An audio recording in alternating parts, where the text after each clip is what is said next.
Ikuti pengembaraan kami di kota suci bagi 3 agama. Baitul Maqdis atau kota Quds adalah kota suci bagi Nasrani, Yahudi, dan kota suci ketiga bagi umat Islam. Selain mendapatkan ilmu, Anda juga berpeluang untuk mendapatkan package umroh dari Andalusia Travels and Tours dengan menjawab soalan kuis di akhir program. Masihkah ada ruang untukku di tempatmu yang luas? Ku tahu aku banyak dosaku. Masihkah ada lagi belas? Allahumma inni as'alukal jannah. Intu jannah.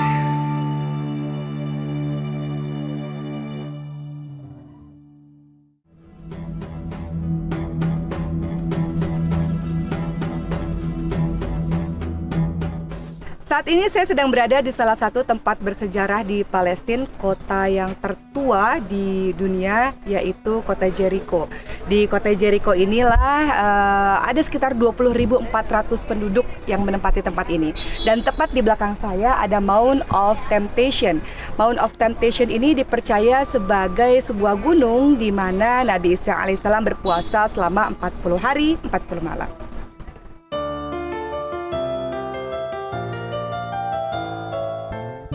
Baitul Maqdis, Al-Quds atau Yerusalem merupakan kota suci bagi 3 agama, yaitu Kristen, Yahudi, dan Islam itu sendiri. Bagi orang-orang Yahudi menganggap bahwa Raja Daud membangun kerajaan Yahudi pertama kali di tempat ini dan kemudian dilanjutkan oleh anaknya Sulaiman alaihissalam. Bagi orang-orang Kristen meyakini bahwa di tempat inilah Yesus hidup dan kemudian disalib. Bagi umat Islam tentu saja Baitul Maqdis merupakan kiblat pertama dan menjadi tempat bagi Rasulullah SAW melakukan peristiwa Mi'raj. Mi'raj bermakna Rasulullah SAW berada di Palestina dan kemudian pergi ke atas bertemu dengan Allah ke Sidratul Muntaha.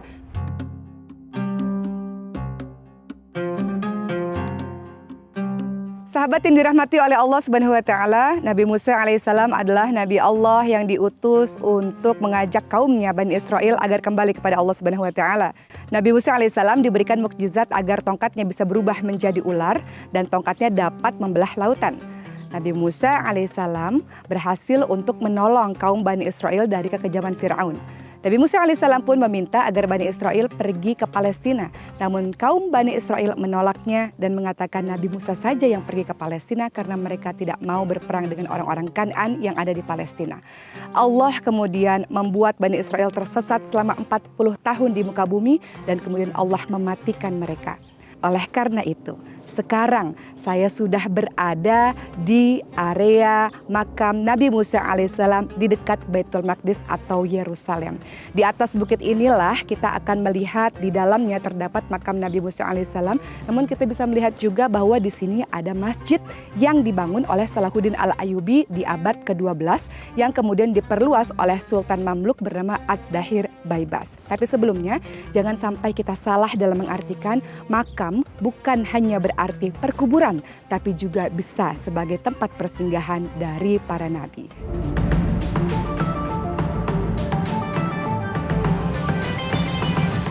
Sahabat yang dicintai oleh Allah Subhanahu wa taala, saat ini saya sudah berada di makam Robiatul Adawiyah. Robiatul Adawiyah dikenali sebagai seorang sufi wanita pertama. Dalam sebuah riwayat dikatakan beliau awalnya adalah orang yang tidak mentaati Allah Subhanahu wa taala, kemudian pada akhirnya sangat taat dan sangat jatuh cinta kepada Allah Subhanahu wa taala. Robiatul Adawiyah di masa remajanya pernah menjadi seorang hamba sahaya bagi seorang tuan yang sangat kaya raya. Robiatul Adawiyah pun berdoa kepada Allah Subhanahu wa taala kalau dibebaskan Robiatul Adawiyah bisa betul-betul mencintai dan beribadah penuh kepada Allah Subhanahu wa taala. Maka Robiatul Adawiyah pun dibebaskan oleh tuannya. Beliau wafat di tahun 801 Masehi dan dikatakan makamnya berada di Basrah, ada juga di Mesir, ada juga di Baitul Maqdis Palestina. Wallahu a'lam, hanya Allah yang tahu di manakah letak perkuburan dari Robiatul Adawiyah.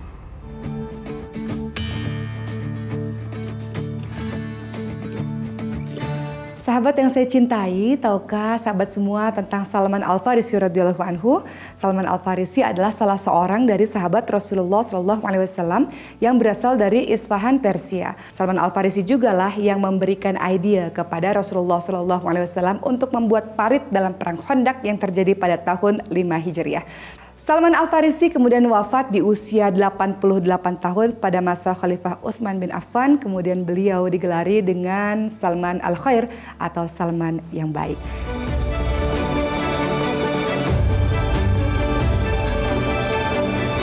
Sahabat yang saya cintai karena Allah Subhanahu wa taala, saya masih melanjutkan perjalanan saya di bumi Palestina. Di belakang saya adalah Masjid Ibrahim dan di dalamnya ada makam Nabi Ibrahim alaihissalam, Nabi Ishak alaihissalam, Nabi Yakub alaihissalam. Jom kita ke dalam. Nabi Ibrahim alaihissalam digelari dengan Al-Khalil yang bermakna kekasih atau nama lainnya adalah Hebron. Nabi Ibrahim alaihissalam adalah Abul Anbiya atau bapak para nabi. Seperti yang kita ketahui, beliau lahir di kota Ur, Babilonia di masa pemerintahan Raja Namrud yang ketika itu Raja Namrud meminta kepada seluruh pengawal untuk membunuh setiap anak laki-laki. Tentu saja Raja Namrud sangat marah dan membakar Nabi Ibrahim alaihissalam. Lalu Allah menyelamatkan Nabi Ibrahim alaihissalam dan singkat cerita Raja Namrud pun wafat karena seekor lalat atau di riwayat lain dikatakan seekor nyamuk. Nabi Ibrahim alaihissalam pun berpindah dari Babilonia menuju ke Syam sehingga menuju ke Mesir bersama istrinya Sarah. Dan di Mesir Firaun memberikan Nabi Ibrahim alaihissalam dan Siti Sarah berupa seorang hamba sahaya bernama Siti Hajar. Maka mereka bertiga pun melanjutkan perjalanan menuju ke Syam atau yang kemudian kita kenal dengan nama Hebron. Disinilah Nabi Ibrahim alaihissalam dan Siti Sarah mendapatkan seorang anak bernama Ishak alaihissalam. Sedangkan Siti Hajar dan anaknya Nabi Ismail alaihissalam diletakkan di Mekah. Dan di tempat inilah kita bisa melihat makam dari Nabi Ibrahim alaihissalam, makam istrinya Siti Sarah, dan juga anaknya Ishak alaihissalam, istri Nabi Ishak alaihissalam, dan keturunan Ishak salah satunya adalah Yakub alaihissalam. Seperti yang kita ketahui, dari keturunan Ishak alaihissalam lahirlah banyak sekali nabi-nabi, termasuk dengan Nabi Yakub alaihissalam, dan dari keturunan Ismail alaihissalam lahirlah Nabi Muhammad sallallahu alaihi wasallam.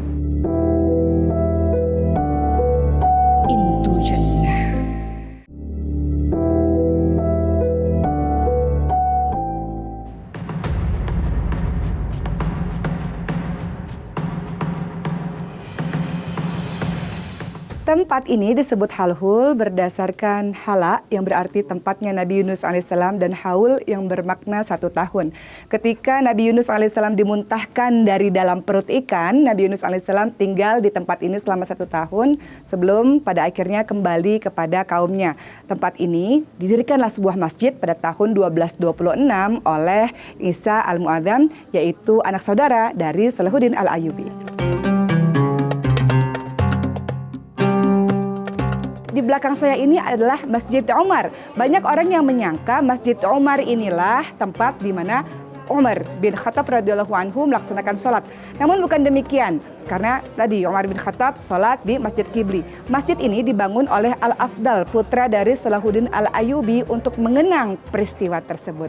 Namun Umar bin Khattab radhiyallahu anhu menolak untuk sholat di gereja tersebut karena Umar bin Khattab takut suatu hari nanti ada umat Islam yang mengganti gereja tersebut menjadi masjid atau bahkan meruntuhkan gereja tersebut. Di depan Masjid Umar kita bisa melihat ada tulisan yang menjelaskan tentang jaminan keamanan bagi orang-orang Yerusalem. Ketika Umar bin Khattab radhiyallahu anhu membebaskan Yerusalem, tidak ada pembunuhan, tidak ada pertumpahan darah, semua berjalan dengan sangat damai. Oleh karena itu, hal ini menunjukkan toleransi dari umat Islam kepada umat beragama yang lainnya.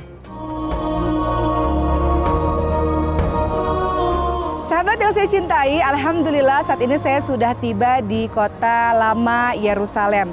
Disinilah tempat kota lama Yerusalem tersebut atau biasa kita kenal dengan nama Baitul Maqdis.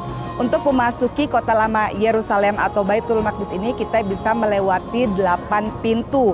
Dan di dalam kota lama Yerusalem ini terdapat 4 kawasan. Kawasan untuk orang-orang Yahudi, kawasan Kristen, kawasan Armenia, dan juga Masjidil Aqsa. Dan dengan melihat map ini kita semua menjadi tahu apa perbedaan dari Baitul Maqdis dan Masjidil Aqsa. Baitul Maqdis adalah semua kawasan ini, sementara Masjidil Aqsa berada di dalam Baitul Maqdis. Jom kita ke dalam dan melihat apa saja yang ada di Masjidil Aqsa.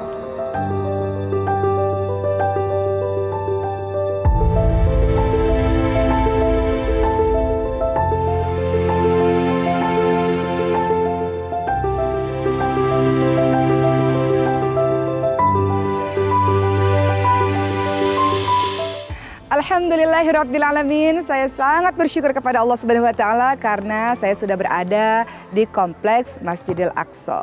Maha suci Allah yang telah memperjalankan hambanya di suatu malam dari Masjidil Haram ke Masjidil Aqsa. Peristiwa Isra Mi'raj. Peristiwa Isra Mi'raj adalah peristiwa di mana Rasulullah SAW melakukan perjalanan malam Isra dari Masjidil Haram ke Masjidil Aqsa dengan menaiki buraq, sebuah kendaraan berupa hewan yang lebih besar daripada keledai dan lebih kecil daripada bigal. Dan Rasulullah SAW menaiki buraq ini sampailah menuju ke Palestina untuk kemudian melanjutkan perjalanan ke langit bertemu dengan Allah Subhanahu wa Ta'ala. Ketika Rasulullah SAW sampai ke tempat ini, Rasulullah SAW menjadi imam sholat bagi ribuan nabi. Setelah Rasulullah SAW menunaikan sholat, Rasul keluar dari tempat sholatnya.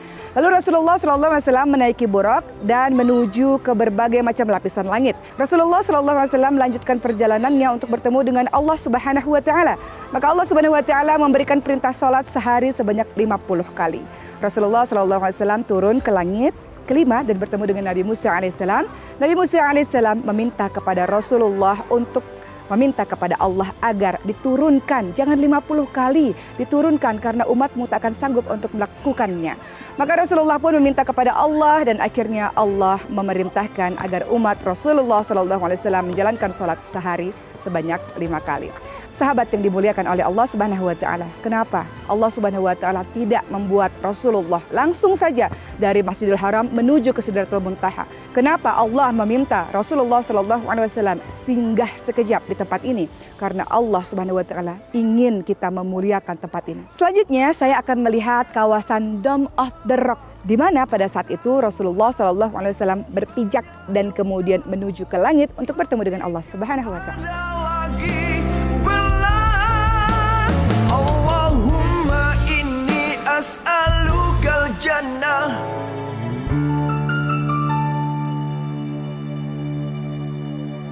Meneruskan cerita tentang tempat-tempat bersejarah di Baitul Maqdis Palestina, saya telah berada di depan Dome of the Rock atau Qubatus Shokhrah. Dome of the Rock atau Qubatus Shokhrah berada dalam kawasan Masjidil Aqsa.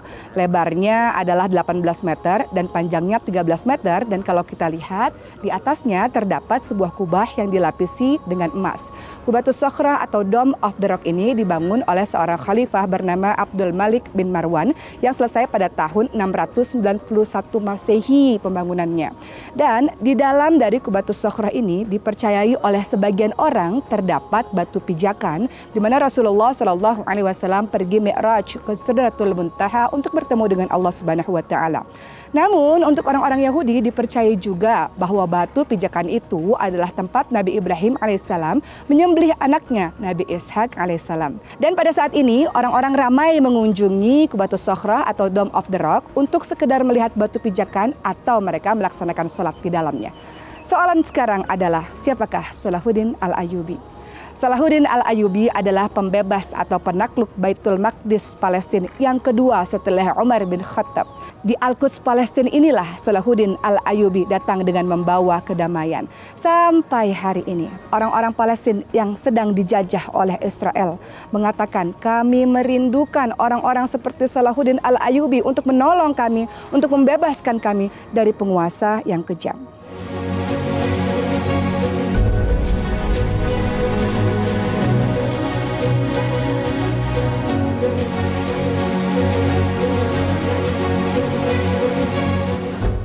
Dari Abu Dzar Al-Ghifari radhiyallahu anhu, beliau bertanya kepada Rasulullah sallallahu alaihi wasallam, "Wahai Rasulullah, manakah masjid yang pertama kali dibangun?" Rasulullah sallallahu alaihi wasallam menjawab, "Masjidil Haram." "Lalu mana lagi ya Rasulullah?" Maka Rasulullah sallallahu alaihi wasallam menjawab, "Masjidil Aqsa." Dalam hadis riwayat Bukhari Muslim. Maka di sini kita bisa melihat bahwa Masjidil Aqsa adalah masjid kedua yang dibangun setelah Masjidil Haram.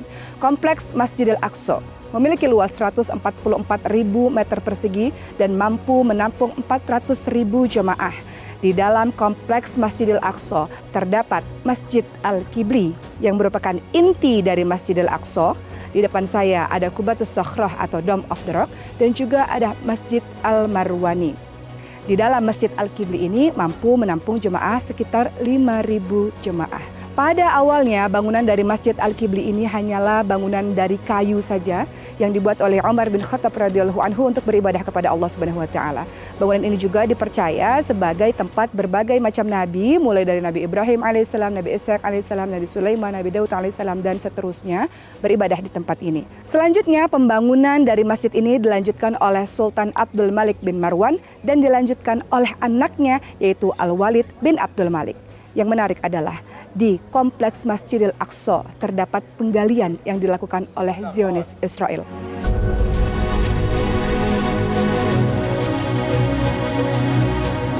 Kompleks Masjidil Aqsa terdiri dari 4 tingkat. Tingkat 4, tingkat yang paling atas adalah Dome of the Rock atau Qubatus Sakhrah.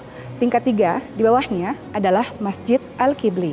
Dan tingkat 2 tempat di mana saya berada pada saat ini, di bawah Masjid Al-Qibli, disebut dengan Al-Aqsa Al-Qadim, yaitu Al-Aqsa Lama.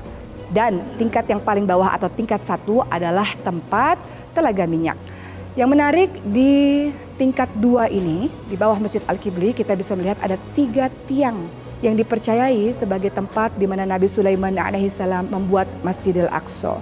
Dan kemudian kalau kita lihat sebelah sana, ini juga dipercayai dari cerita ramai orang bahwa tempat ini disebut sebagai mimbar Rasulullah SAW.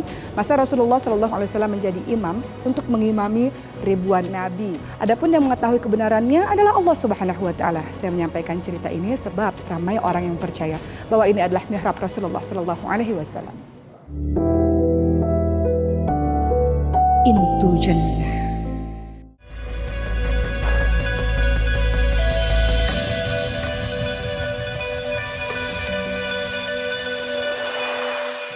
Sahabat semua, sekarang saya masih berada di bawah tanah di tingkat kedua, tingkat yang sama dengan Al-Aqsa Al-Qadim, namanya adalah Masjid Al-Marwani. Masjid Al-Marwani dibangun oleh Sultan Abdul Malik bin Marwan sebagai basement sebelum beliau membangun Masjid Qibli dan juga Dome of the Rock.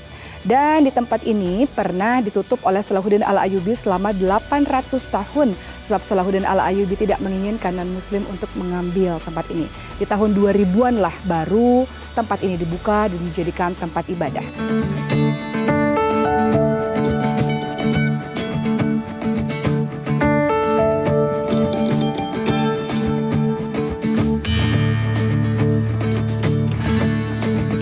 Sahabat semua, di tingkat yang kedua di bawah tanah sama tingkat dengan Masjid Al-Marwani dan Masjid Al-Aqsa Al-Qadim terdapat Masjid Buraq.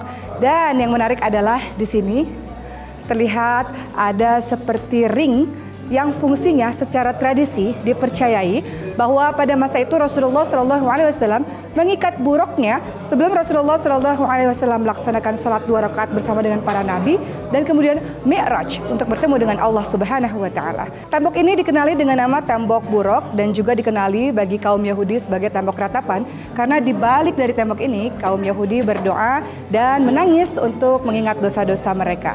Adapun semua cerita yang saya sampaikan adalah dipercayai oleh masyarakat setempat, dipercayai secara tradisi dari turun-temurun. Adapun yang tahu kebenarannya hanyalah Allah Subhanahu wa taala.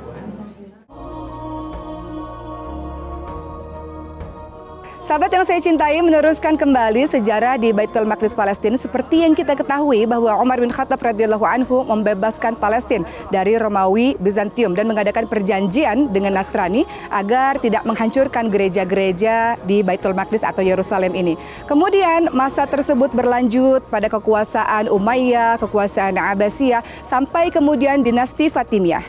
Pada dinasti Fatimiyah ada seorang khalifah yang bernama Al-Hakim bin Amr Allah yang menghancurkan seluruh gereja-gereja sehingga mengakibatkan terjadinya perang salib. Pada saat itulah tentara Kristen dari Eropa membunuh seluruh orang-orang non-muslim Muslim dan juga termasuk dengan Yahudi. Namun waktu terus berlalu, waktu terus berjalan sehingga datanglah seorang pahlawan yang bernama Salahuddin Al-Ayyubi yang membebaskan Baitul Maqdis Palestina dan mengizinkan untuk orang-orang Muslim, Nasrani, Yahudi untuk beribadah, untuk tinggal di sini dengan damai. Kemudian masa terus berlanjut, Baitul Maqdis di bawah kekuasaan dinasti Mamluk dan selanjutnya di bawah dinasti Turki Utsmani.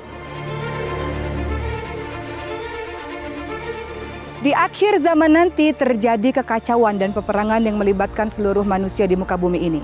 Imam Mahdi datang untuk menyelamatkan kaum muslimin. Imam Mahdi datang agar seluruh manusia kembali kepada iman dan Islam yang hakiki. Pada saat itu umat Islam sangat sedikit. Mereka semua berada di Baitul Maqdis. Di subuh hari, Imam Mahdi hendak memimpin sholat untuk orang-orang Islam. Dan saat itu pula lah Dajjal dan juga para pengikutnya mengepung Imam Mahdi dan orang-orang Islam. Lalu Nabi Isa alaihissalam turun dan menjadi makmum bagi Imam Mahdi. Setelah selesai melaksanakan sholat, Isa alaihissalam kemudian meminta agar dibukakan pintu. Maka terlihatlah Dajjal dan 70.000 pengikutnya yang terdiri dari orang-orang Yahudi yang memegang pedang-pedang. Maka Dajjal pun ketika melihat Nabi Isa alaihissalam menjadi sangat-sangat lemah seperti garam yang mencair di dalam air.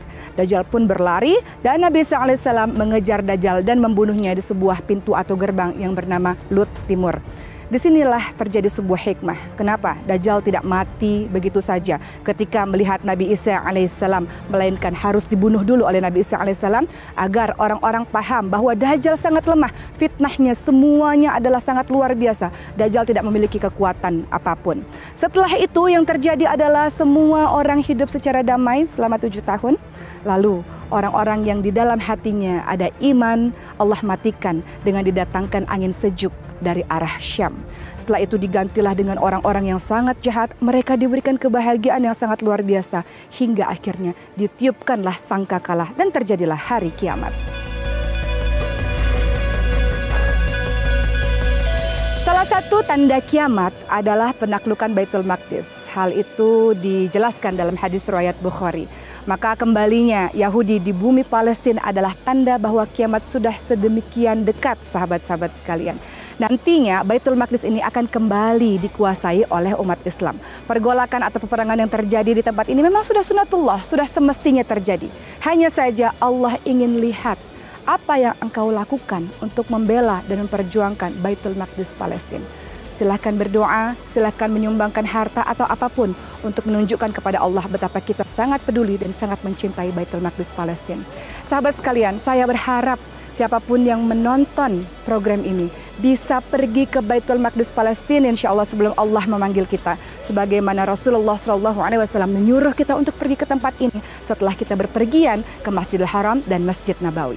Sahabat yang dirahmati oleh Allah Subhanahu wa Ta'ala, saya memiliki satu soalan untuk Anda semua.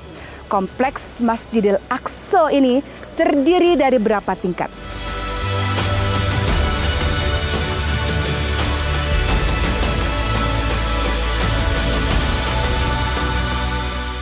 Saya harus mengatakan terima kasih yang sebesar-besarnya untuk Andalusia Travels dan Oman Air yang telah membawa saya ke tempat ini. Kita berjumpa lagi di episode berikutnya dengan banyak sekali sejarah-sejarah Islam yang akan kita hayati dan membawa kita into jannah menuju kepada syurga Allah Subhanahu wa Ta'ala. Wassalamualaikum warahmatullahi wabarakatuh. Bye-bye. Inshallah, I hope one day this land will be free again. We need another Salahuddin.